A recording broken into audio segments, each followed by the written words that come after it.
not even going to fix that. Oh, there's nothing more enjoyable to listen to than two old dudes half asleep on a Sunday morning. I was going to say, now's the time I'm going to start pretending I have energy, so I'm wiped out for the rest of the day. Yeah, right. Trying to get everything done of the time of recording before the surgery. I'm just like operating on fumes and Mel had So I've got a new button that's gone AWOL. Oh no. Yeah. Bizarre. It's like, yeah, just whenever it wants to, huh? Yeah, well, remember we used to have that one that would just go off that? Yep. We're just gonna mute that whole thing right there and not even deal with that anymore because I don't have the energy to try to fix it right now. Welcome to the show, guys. Outside the cinema, your weekly social call movie discussions. Your host Bill and Chris. It's okay Still to take a Tubi breath. world. It's totally fine. You can do that. Still living down the long line of Tubi flicks. These are our pre-recorded shows post-surgery. Hopefully, I'm hopefully living comfortably and stoma-free when you hear this. Yeah. Yeah. You must be looking forward to that, like, so dude, much. It's kind of like, so up until like the last couple days, like I was just like, I can't fucking wait. And now I'm like getting nervous because it's full anesthesia. They got to cut open a hole in my abdomen that's going to be like this big. Ooh. To put everything back together. And they told me, they're like, I don't know if I'd said this on one of the recordings for audio or not, but like, so they're like, when we go in and undo all of the stuff that essentially is like holding the stoma in place, like they're like the wound on your abdomen will open up to like 3 times the size. Wow. That it is. And we'll sew you back together, but we have to leave part of it open and we fill it with gauze. Oh, and so okay, I've seen those. Yeah. So I'm just going to have a gaping hole in my chest for about 3 weeks until it heals enough to close itself up. Hey, that's perfect for Halloween. Yeah. I'm trying to look for the bright side. There isn't one, I know. But. So I'm super psyched because I don't know if any of our listeners have ever had to go through having a stoma, but like it's in the grand scheme of things, it is really not that big a deal. But it's not permanent for me, so it's a much bigger deal than what it actually is because I know it was 3 months. Yeah. And it's gone. So but it's still annoying, Yeah, definitely. I do have one question about it for you. When you take off and you're replacing the bag, is it just called a bag or a pouch? Or I like the word pouch better. So when you're replacing bag sounds cheap to me for some reason. Yeah. No, that makes sense. Does it leave a lot of adhesive residue? Yes and no. That doesn't answer your question at all. The adhesive on the backside of the pouch is really good, and so I keep all the hair trimmed around the area. Right. So, and they give you like a stoma powder, which is a powder I put around the edges of the stoma itself. Okay. And then there's a a paste that's like a little sticky and it helps seal around it. Oh, okay. Because the skin around the stoma itself, like for me, is always inflamed and like red and like sore.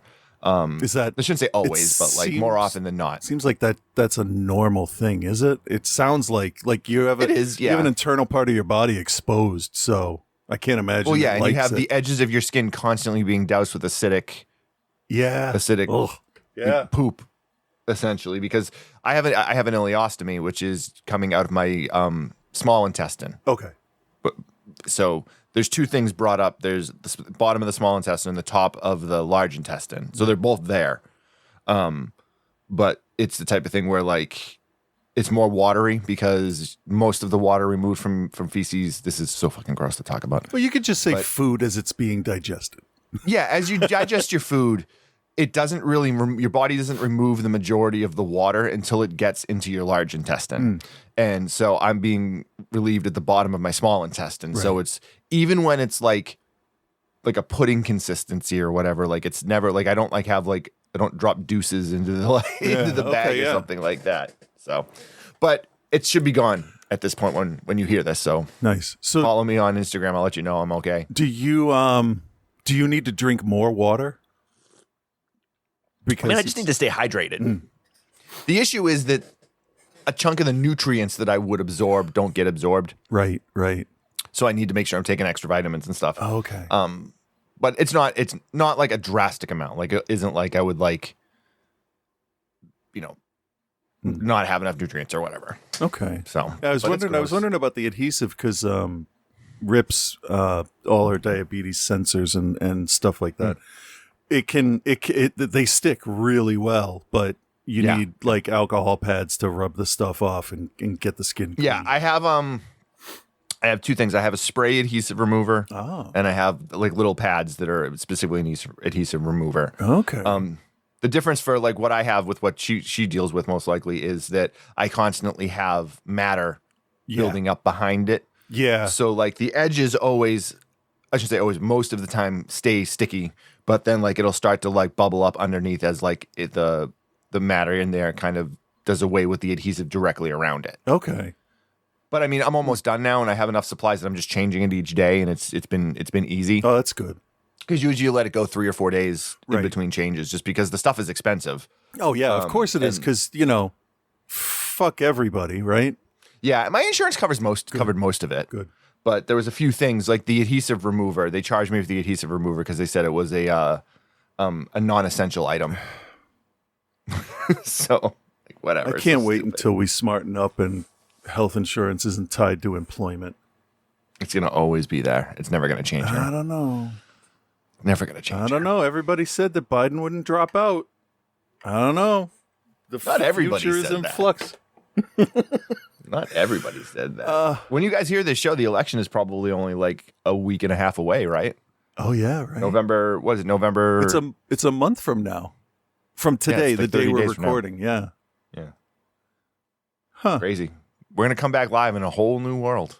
It'll either be like, all right, I can live with this, or like, where are we moving to? Right. England is a little dreary and cold. I mean, Mel. If I said to Mel, let's move to Amsterdam, we'd be gone tomorrow. I could see that. Be gone tomorrow. Yeah. She wants to live there more than anything, and I think we'll end up there eventually. But like, while Travis is still in school and stuff, like that was kind of my thing. Mel would go now, but I'm like Travis is in fucking 8th grade. Yeah, I've had. We're not going to pull him out and make him learn a new language. Yeah, like, I've had family meet all new people on the other side of the ocean.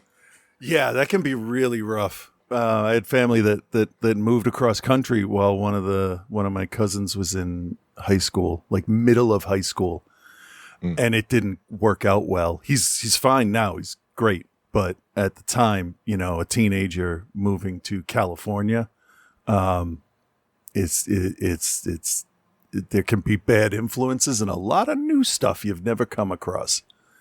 Exactly. And you have no friends. You don't know where anything is. It's just a whole thing. So, yeah, that's why we never considered moving at all.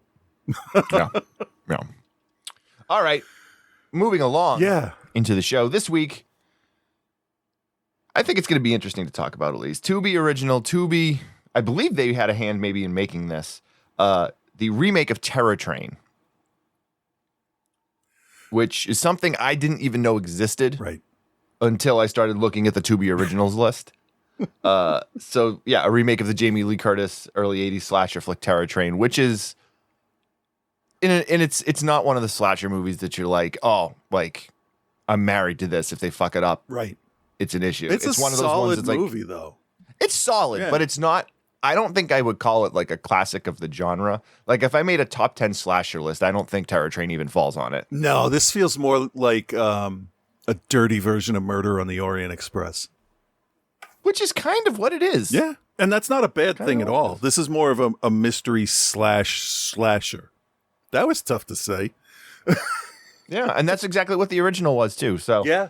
And the other flick this week, The Deepweb, Murdershow, which is a film you've all seen before. And we had to watch again. And we watched it again. It is the most, one of the most overdone, storylines for horror movies in the last 10, 15 years. Yeah, you gotta make something original out of it. You gotta surprise your audience with that. We'll find out if they did. Yeah, we will. All right, well, let's do Terror Train first. Okay. I think I got a trailer here.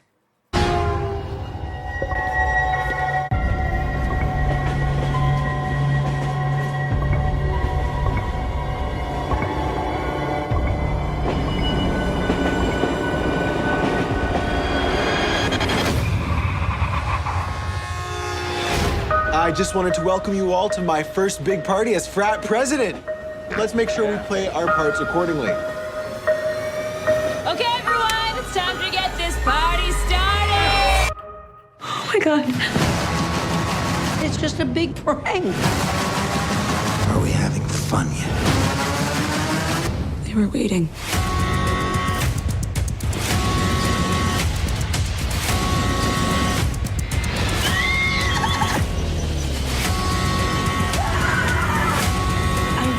Waiting. This ends now.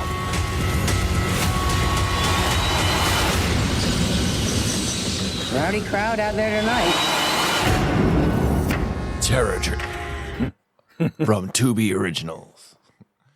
Directed by Philippe Gagnon, who is a Montreal-based director. He's worked on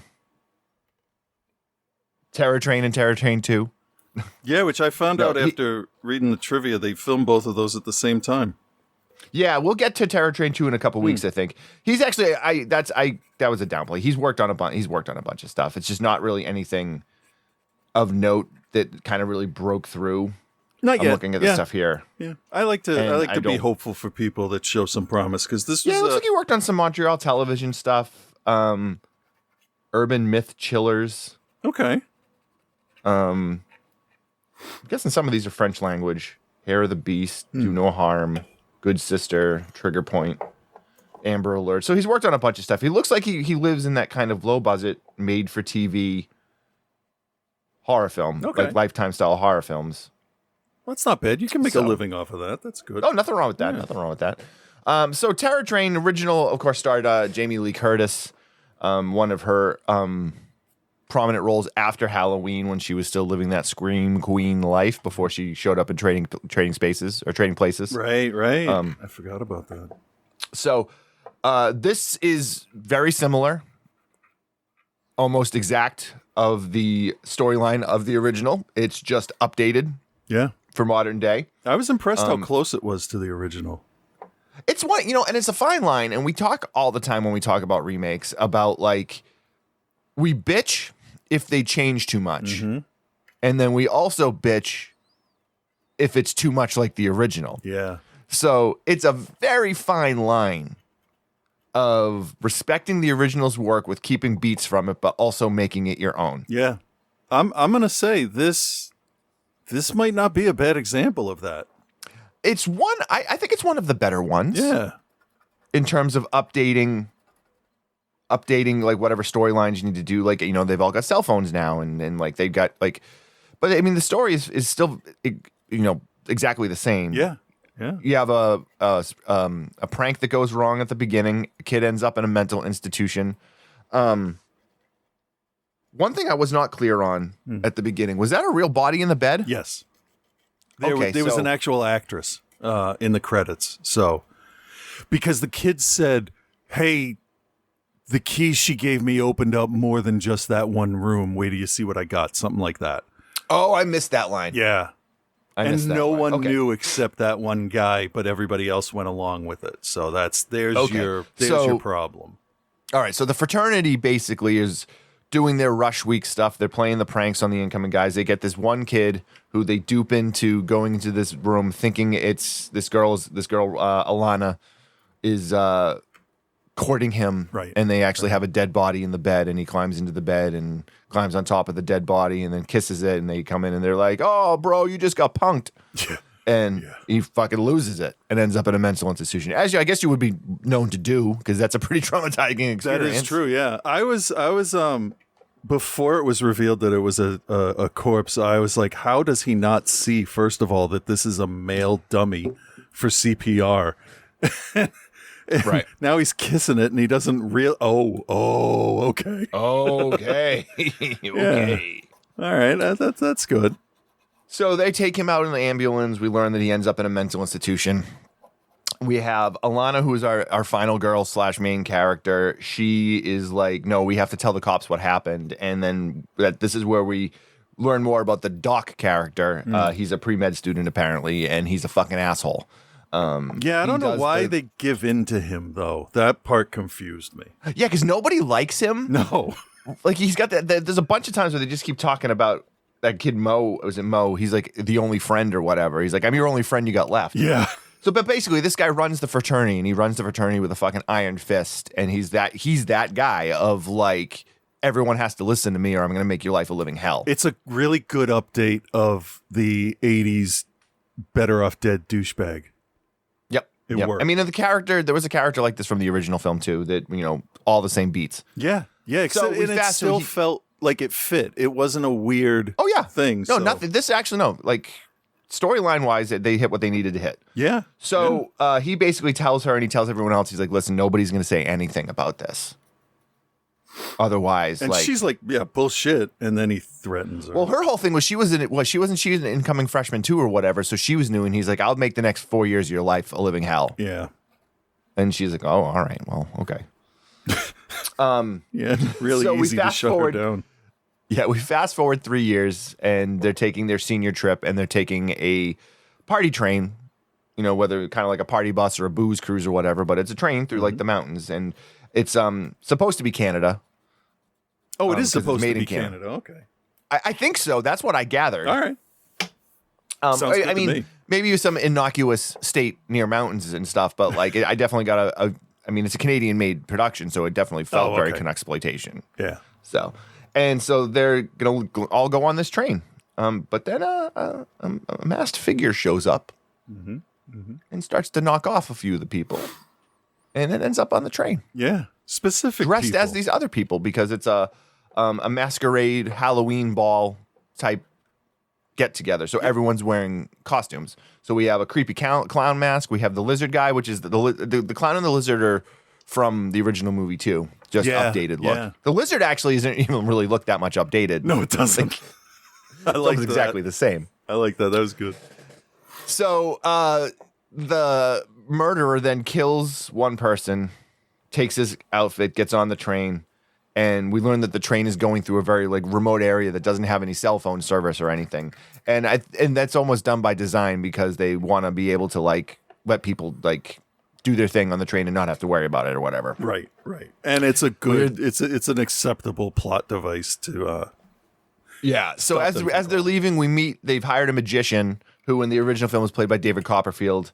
In this one, it is played by Tim Rosen, who has a certifiably also kind of creep look to him. That like Will Arnett type of like creep vibe coming from him. Yeah, he's like if Will Arnett was a sexual predator. Exactly, yeah. Yeah. Because he is definitely not as creepy as he's more creepy than Copperfield. Yeah. Copperfield at least looked like he could be fun and charming. Yeah, one of the big differences between this and the original is the level of creep factor that is amped up by the magician. I mean, that's a part of it in the original, but it's way more prominent in this one. Right. I think they built him up to be the red herring, like super hard. I mean, there's no thinking. He was absolutely the red herring. Spoiler alert for the ending. Well, I mean, in the original he was too. Yeah, so. It's got the same ending as the original too, for the most part. So, they get out on this train, and this killer starts to knock people off one by one, and they play it off very classic slasher fashion of like red herrings, bodies disappearing, what's going on. Yeah, nobody clues in that, the person that they've known isn't talking when they're standing there with a knife. Right. So we got two people that work on the train, one older woman and one younger woman, who could essentially be the sister of the main character, Alana, because they look very similar. They do, yeah. And they're kind of trying to figure it out. She thinks she sees a dead body, but when she goes back to check, the dead body's gone. And that was the giveaway for who the killer was, if you're really paying any attention.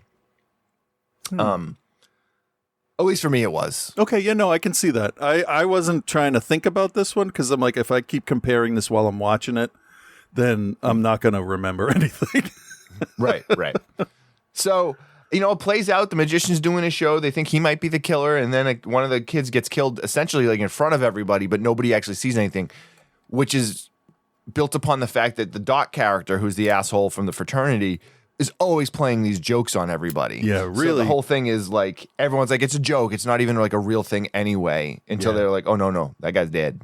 Yeah, and he's the one with the corpse prank, so you know that he's like, he has no morals for what kind of pranks he'll do. Right, exactly.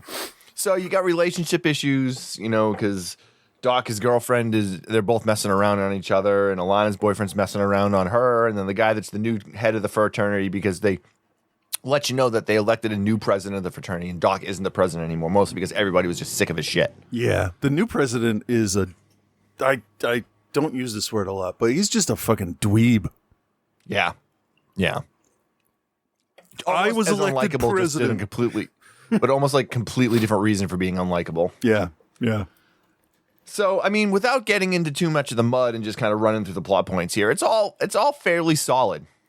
Yeah. Like, you've got a bunch of people there, but you really only get to know, 4 or 5 characters.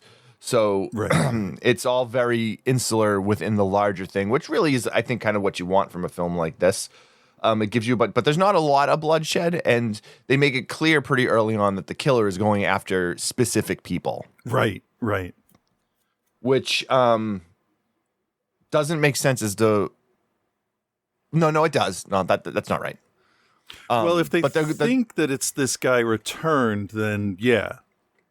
And that's the whole thing, is they think it's the kid from the mental institution that has now come back to exact his revenge. Right, because that's your trope. That's your slasher trope. Somebody that was, not hurt, but like wrong was done to them in some way, however slight. That's what kickstarts all this stuff in all the slashers. Yeah.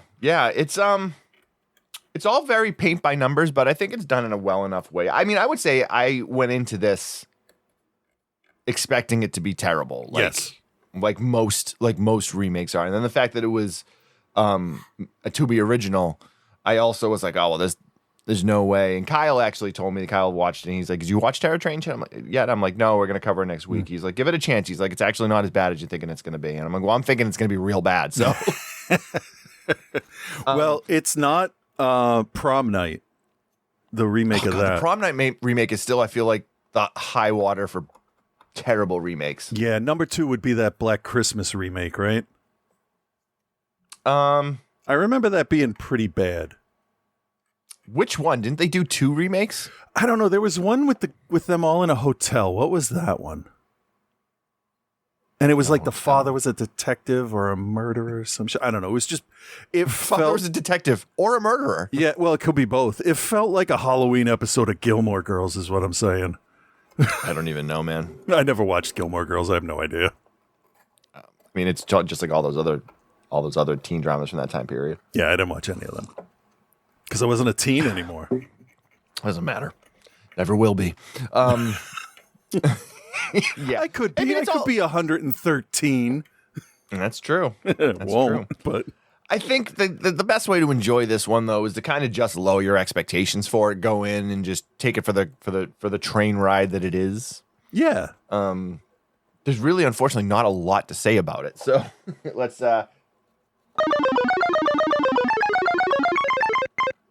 All right, Chris, do you recommend, and what is your grade for Terror Train 2022? I am going to recommend it, but under certain conditions and under distress. Yeah, when I was younger and I would watch movies like Ghostbusters specifically is one of them where I would remember thinking as a 12-year-old, well, what would happen if they did this? And that's sort of what some remakes end up doing, because this, if I remember right, it does sort of change like core plot points toward the end, but not in a way that disrupts anything. Yeah, there's definitely some core changes, but it's fairly similar. Yeah, so that scratched the itch in my brain of, oh, okay, this is how an alternate version of this would happen. You know, I love alternate takes and alternate scenes in extras and stuff. And I thought this is a nice, I want to watch Terror Train because it's my favorite movie, but I'm bored of what happens because I know everything. Well, you could watch this once and it'll be fine because, it'll keep you guessing a little bit and it'll be all right. But it was very well acted. I mean, they are sort of cartoon characters at some points. And I think that's speaking toward the movies of the 80s, the slashers, how it was just, let's just get something on the fucking screen to make some money at times. Right. But the acting was good, mostly believable. They couldn't get Dee Wallace, it looks like, so they got somebody that looked really like her. And, that woman basically was somebody kidnapped Dee Wallace and Dame Judi Dench's DNA, 100%, and created an actress in her late 60s of the same ilk. Yeah, and I want literally looks like you took the two of them and smashed them together. Yeah, and I want to see her in more stuff because I liked her. She was lucky for you. Good. There's a sequel to Terror Train. I know. So I'm going to give this a B for a remake of a mid-tier slasher. I think they respected the original and they did a decent job. I mean, the Terror Train is an homage to Agatha Christie type novels anyway, so it kept the mystery part and the payoff was all within the realm of believability because this isn't a supernatural movie. So I appreciated that. So yeah, I'll give it a recommend if you this is actually even kind of a light slasher. There's some blood, but it's only I think maybe 5 kills in it. Yeah, and there's like for a bunch of horny like 20-year-olds, there's no nudity, is there? Nope, none. Most of these Tubi originals, the Tubi originals have not been super salacious. Yeah, which it's so easy to do that. But good for them. I'm at the age too where it's like, I mean, I've seen a nudity, give or take. Like, I really don't care. Like, it's like, yeah. I think Showgirls ruined it Showgirls in art school is what ruined it for me because, like, in the middle of Showgirls, I'm like, all right, that's too many naked women. And then I'm like, what did you just say? You heard me. That was me in my brain. Too many puppies. It was overload. Too many it really puppies. was. And then when you're in art school and you're doing life drawing and you're sitting there for an hour drawing a naked man or woman up there posing, like they just turn into like blocks of shade and light and it's not, you don't see them as people, not in a bad way. You see them as a subject to paint or to draw. And that kind of changes your perception of nudity stops being so taboo at that point. So. Okay. Still, we all know why I watch Life Force, so it's all right. Okay. I'll grade now, I guess. Okay, go ahead. I'll stop talking. I'm gonna give it a recommend. It's not like a high recommend, but as you said, for the original being a mid to lower tier slasher classic, I hesitate to even really use the word classic, but well, only because Jamie Lee Curtis is in it, and the time period. Yeah. I feel like, if you're a slasher movie and you came out between 1980 and 1985, like it's a time period. It's a feel. It's a vibe. This does a pretty good job of retelling that story with minor changes that don't necessarily affect your original outcome or anything like that. So I think I say a lot, this is thoroughly fine. This is a little better than thoroughly fine. Yes. Know what I mean? Like, so I recommend it. I think you should watch it if you're a horror movie fan, a slasher movie fan. But I don't necessarily think it's something you need to make sure that you watch. So I will give it, what'd you give it, a B? A B minus, something like that. I forget already. You know what? I'm close with you. I'm going to give it a C plus. Give it a C plus. Solid outing. And I think that grade is even inflated a little bit because I had no expectations for it. That's fair. I think that's important to go into movies like that with no expectations because like, and it's so difficult to do. It is, but like I've enjoyed more things when I have no idea of. And we'll have a really good example of this on next week's show when we talk about Long Legs. Yeah. Because I know the film got hyped, and I knew that it got hyped, and I immediately shut everything off about it until I got a chance to watch it. So that's for next week's show, just so you guys know. All right, let's move on. Okay. The Deepweb Murder Show. I do not have a trailer. There was one, but it's not worth playing. That's fair. All right, and I don't think this is going to take very long, which is good because we're tight on time today because we're recording multiple shows. Yeah. Deepweb Murder Show 2023, directed by Dan Zachary, written by Dan Zachary. He passed away prior to the release of this. So I tried to do a little bit of research on trying to find out what happened to this guy, and everything I found was undisclosed reasons, which usually is not a good sign. No, it wasn't COVID, so. No. Huh. So he's worked on, he's been an actor in some stuff, and has been involved in some like he was an extra in Deadpool. He was an extra in, Legends of Tomorrow. Oh. Deadpool 2. Huh. He's also worked as a hang on, let me scroll through his cinematographer on some stuff too. But in terms of directing, he did American Conjuring. I've heard Mortal of that. Remains, I haven't watched it. Yeah. And Darkest Hour. Okay. So he was working his way up.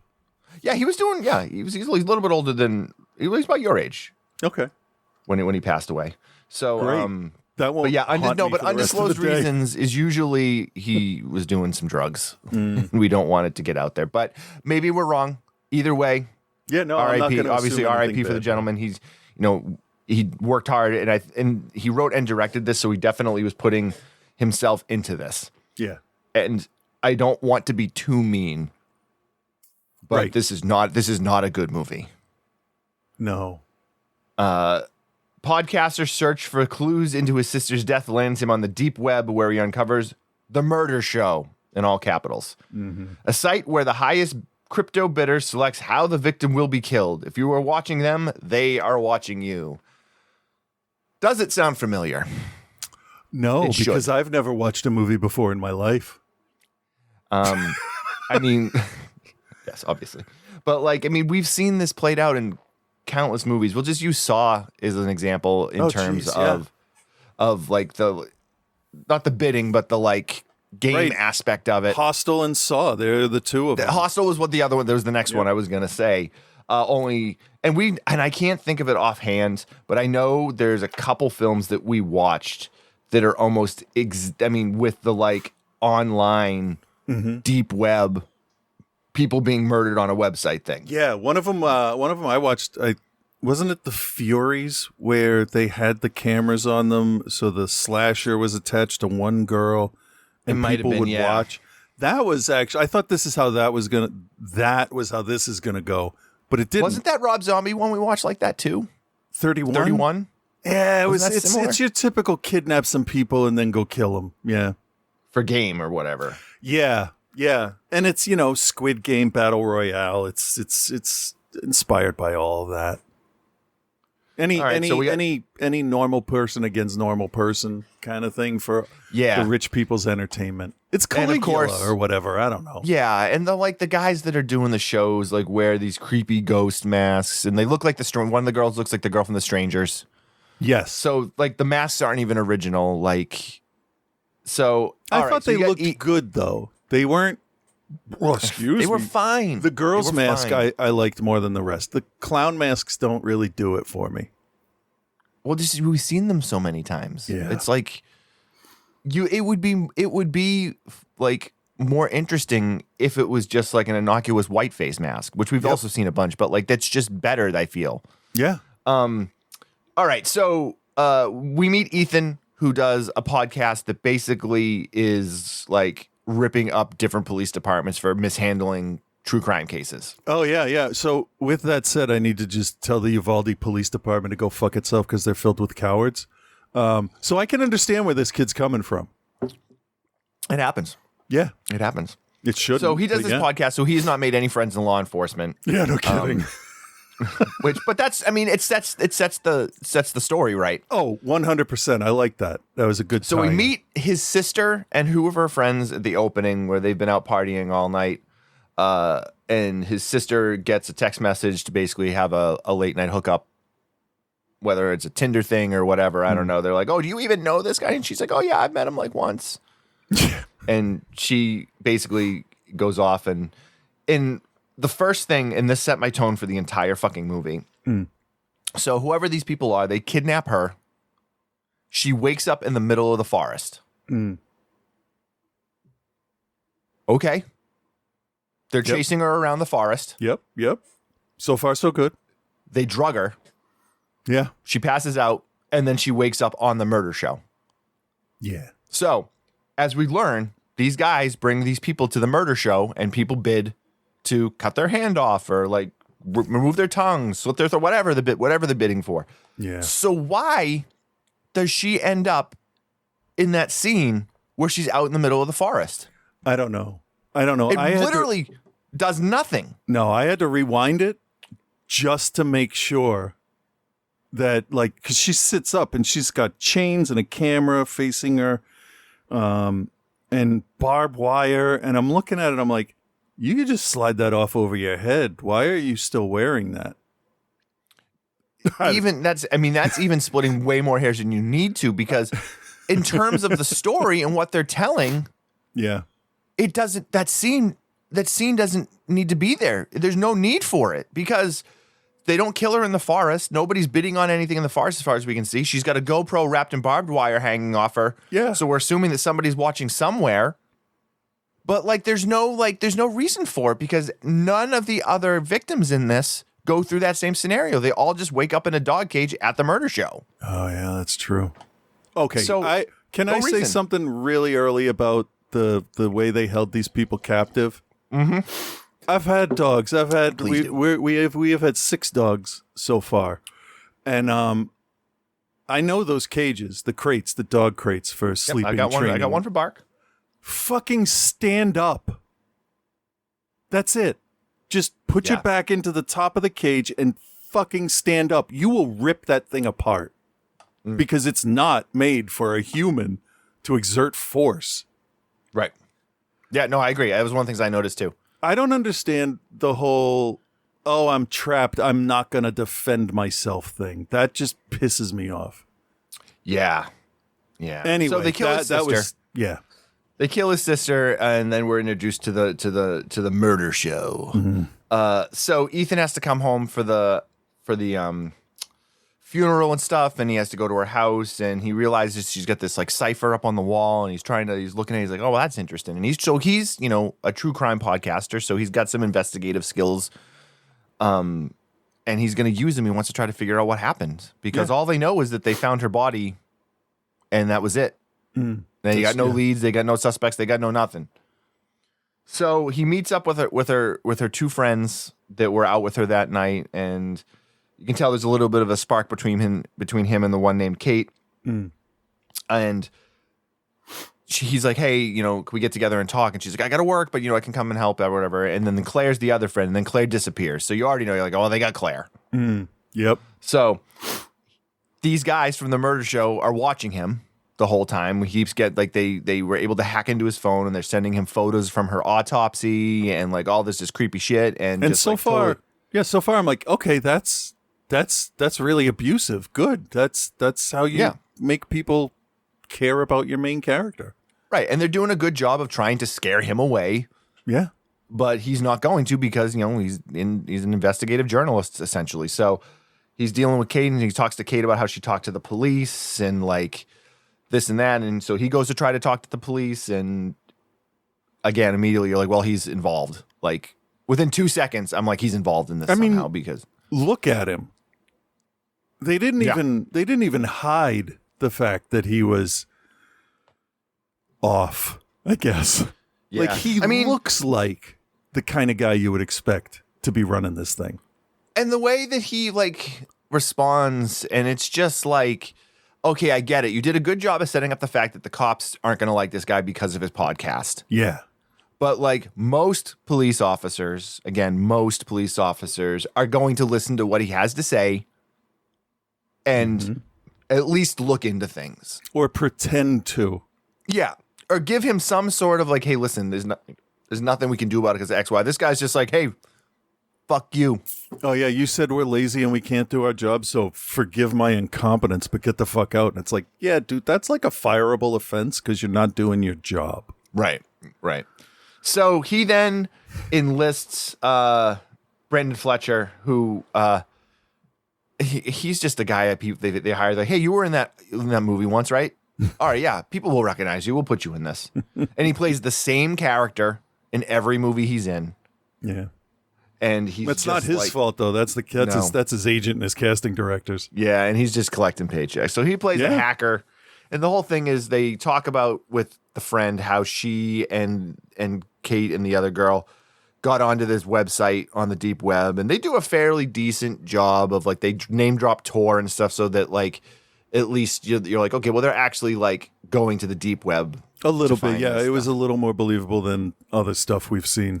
It's just Google Murdershow. Oh, hey, here it is. Yeah, it did feel though like somebody got all the right words and then wrote the script. For the most part, yeah. Which is fine because like, but this guy was so over the top, so over the top. He got annoying real fast. Yeah, because he's like super hacker from a Kevin Smith appearance in Die Hard. He was just way too into it. So, so they are trying to hack in. They eventually get into the website. And now the murder show people are like, well, fuck this, we're gonna come and get you. So they kidnap Kate, they kidnap Claire. Kate wakes up in the dog cage, and Claire's there too, and they're like, what are we gonna do? So now Ethan has got to try to find them, figure out where it is. He's got the other guy trying to figure out the IP address to figure out where they're being held, and all the fucking internet movie gobbledygook of like, we understand technology. Yeah. And we're going to just say shit and make it happen. And like, it's just so frustrating to watch another movie like the one. I think the low bar prior to this was what, Unfriended? Was it Unfriended Dark Web? The one that was like really buzzword, murder. I think so. Yeah. Yeah. And past that, it was The Den, because that woman had no idea about internet security. She's studying it. She's writing a paper. She's doing an experiment, and she doesn't understand a VPN. Well, and Megan is Missing is in this kind of same world too. So yeah. But what this film does is what all of those films do, and it's just if you have any like remote understanding of the internet and how the dark web works, it's just like that's the horror, is the unseen boogeyman of the deep web. And if you have any understanding, you're like, well, that's, even the best hackers and stuff like this, that's not how this would work. Like, it's just not how it would go. And if you don't have that understanding, maybe it seems scary. And like, this is like somebody's mom watches this and they're like, oh, you can't, if you go on the deep web, the murders are going to get you, like, it's just fucking ridiculous. I mean, you go on the regular web and people can find everything about you. So like I sometimes when I need background noise, I'll put on videos of people exposing scammers in like Malaysia and Hong Kong. Oh, I love that stuff. And all that. And like the guy gets the access to their cameras in the building they're working in, and like puts pictures up of their workplace and like, is this you? And so some of this is actually real and believable, but then it's sensationalized for the fright angle. So I got to give it credit for at least starting in a basis in what's capable. Does that make sense? Yeah. Okay. Yeah, it makes sense. So as the kind of, so then they find them eventually. And so I'm going to spoil the end of this movie because it's really not very good. And the thing that, it plays out exactly the way you expect it to. They find them, they are able to get out, and they're able to think they're able to stop them. But of course they weren't able to stop them. No. But here's the thing that frustrated me the most, because I kept waiting for somebody to take a mask off. And like, I was like, oh, maybe Claire is part of this, because Claire was already there. But then they find her dead. So the three assailants, I guess, the female with the mask, the clown mask guy, and then the other big, tall, lanky guy with the clown mask. Like, we never learn anything about them. No. there's no like moment where they take the mask off and it was somebody's brother or whatever. There is a moment where they expose the police officer as the guy he takes is one of the guys involved in it. And then it just like they kidnap Ethan after he was able to get out of it and they kill him or whatever. And then the movie's fucking over. And it's like there was a giant wasted opportunity with the book signing, I feel. Yep. Oh yeah, because he writes a book after it. He wouldn't write a book, right? He would do the podcast. True. Well, you do both, right? But like a guy comes up with the mask of the people that were in it because now it's a sensation. So, people are going to make masks and do all that to capitalize on it. And he asks for the mask to be signed, which is it makes sense. And it's a little off-putting for him. But I expected to see the autographed mask in the final scenes. And I was disappointed that it wasn't. Yeah. Like if the guy had to come up and said, "Oh, my friend couldn't make it, so can you sign this for him?" And then the dude, the reveal you get at the end, it's him under that mask. The one guy who, you knew from the beginning kind of thing. But it's just a straight, dry fucking reveal. And it was a letdown at that point because it's like, obviously. Yeah. Like, I'm also just frustrated that we're at a point with movies now that we're making like references to shit like Saw. Like, well, the police officer's name was Sawchuck. Oh, jeez. So, wow, yeah, that's two of them right there, huh? So, the only other thing I will say is that Aiden Howard, the guy that was the main actor that played Ethan, was fucking terrible. Like, I think the biggest mistake the movie made was having him sobbing when we meet him. Yeah. Because it's just not, it's okay for the first two sentences. After that, it's like, dude, I can't understand what you're saying. Come on, just like in real life, fine. You can have any kind of emotional reaction you want, but in a movie, you gotta narrow it down so that you can move stuff along. Yeah, because he goes from like, I don't know what's gonna happen, and he's like, oh hey, so you still doing that thing? And it's like, what? But he's sobbing when he does it. It makes no sense. Good for him though for doing that on camera. I mean, he kept it consistent, but it didn't fit the words that were coming out of his mouth. No, it was terrible. Let's grade this shit. Okay. Whoop. All right, Chris. Deepweb Murdershow. Do you recommend it or not? What's your grade? Nah, I'm not going to recommend this. It's too familiar. Just go to the other stuff that's just as good or better. I didn't hate it. I did pay attention enough while it was going. I didn't check the time. So I'm going to give it a C-, but a no recommend C-. Yeah, but that's pretty telling. Yeah. It's pretty telling. It's lower than a recommend. Yeah, I would not recommend it either. It's just so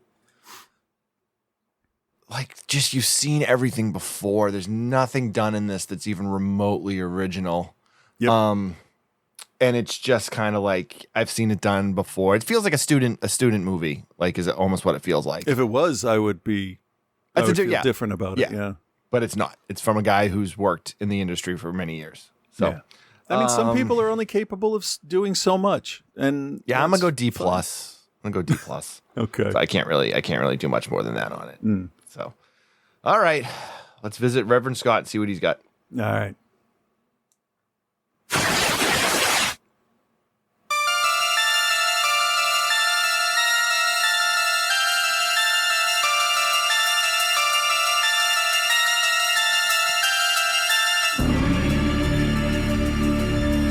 Hey there, Bill and Chris. This is Reverend Scott. And continuing with our spooky season time surgery shows, I'm going to go back in time yet again, way back to episode 612, right before Halloween 2019. You get a truly classic pointless opening that I've edited down for you a bit so Spotify doesn't claim your audio. And then a nice, not typical top 13 horror flicks. Seeing as though this list is 5 years old now, I might have to revisit this idea with you both sometime soon. But until we do, let's see if I had any good picks back then. But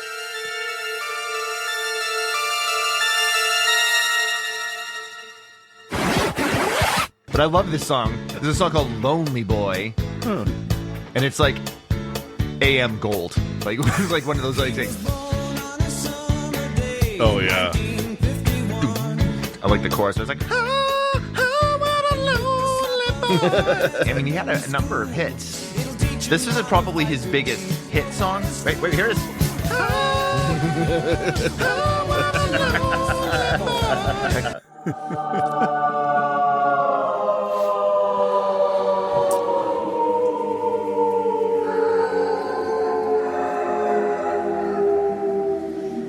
Holy shit with Reverend Scott.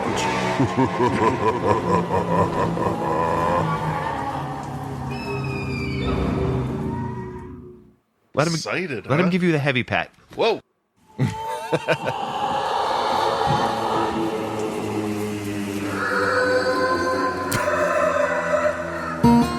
That's very unsettling.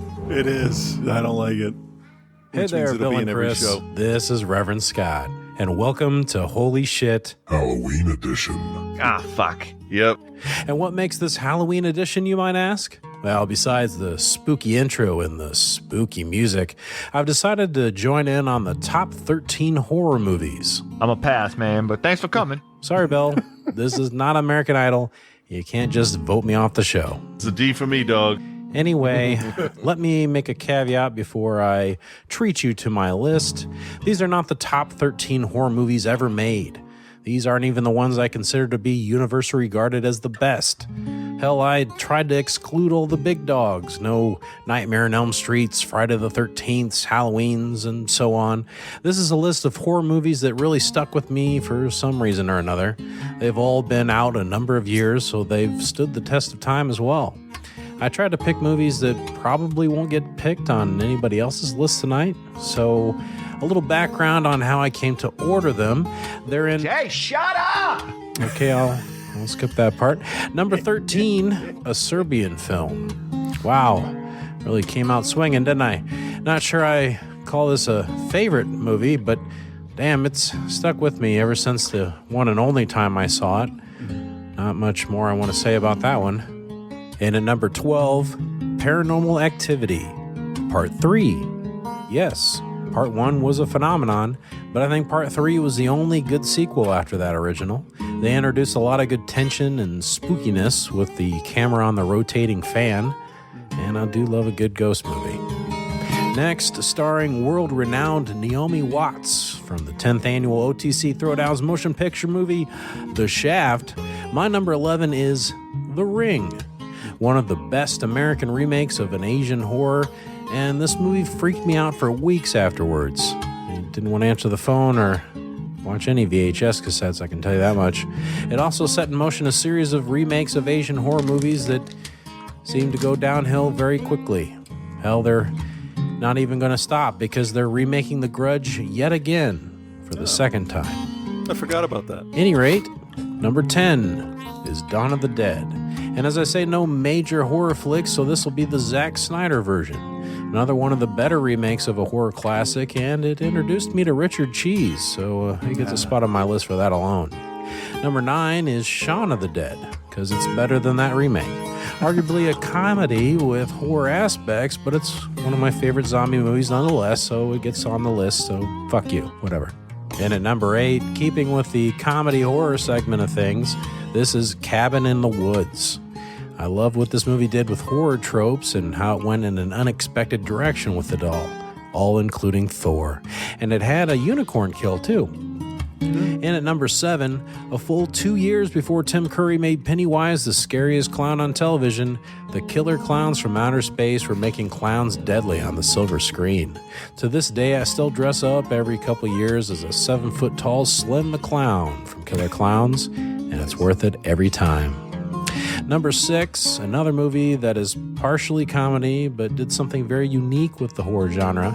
That's Behind the Mask, The Rise of Leslie Vernon. This movie is what I've always wanted to see. We used to always talk about it between me and my friends on how we always wanted to make a movie that was kind of the horror from behind the scenes, where you get to see the killer setting up the bodies so somebody would walk into it and get scared and before they eventually killed them or what the fuck ever.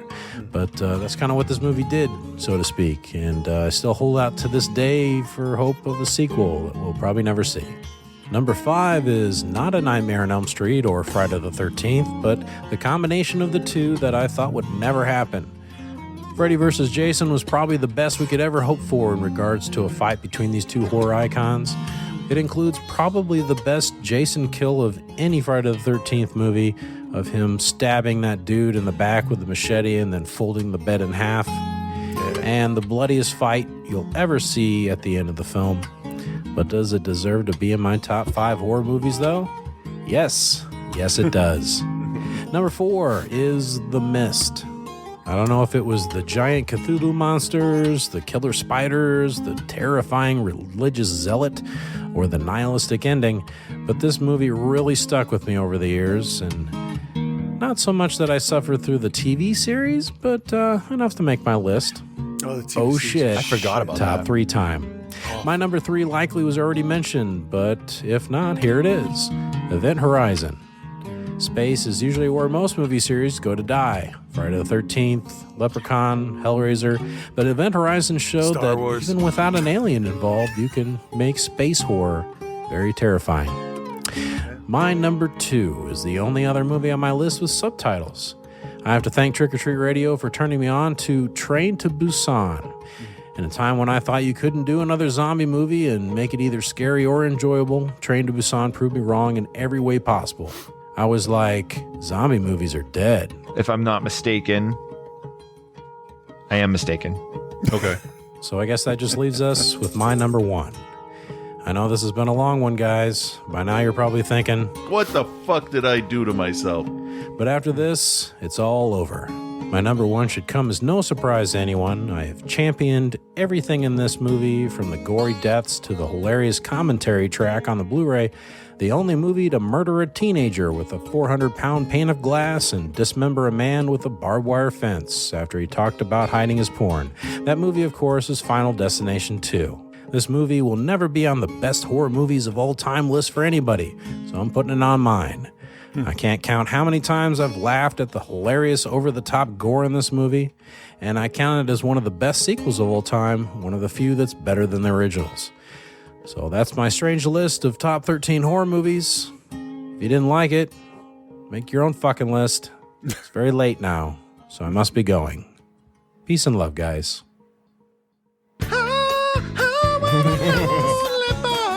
Boogity boo. All right. All right, next week on the show, we're going to do, it'll be kind of an abbreviated show next week. We're going to talk about just long legs. And then we should be back the week after that. We'll be back live in studio, hopefully. So, yeah, join the Patreon, patreon.com/outside the cinema if you want to support independent podcasting. That's the best way to help us out. That helps pay the bills that the show generates. And, yeah, follow Chris and I at Instagram, at OTCBill, at Cthulhu. I don't pick up many new followers, so I plug that every week, and I couldn't even tell you, like, last time, like, a listener, I think, followed me, which is fine. I get a couple here and there, which is nice, because I feel weird reaching out to people. Yeah, you know how it is. Yeah. This guy gets it. I'll talk to you guys next week. Bye. Later. Surrounded by secret boyfriends, petty jealousies, orgies, and lesbian games.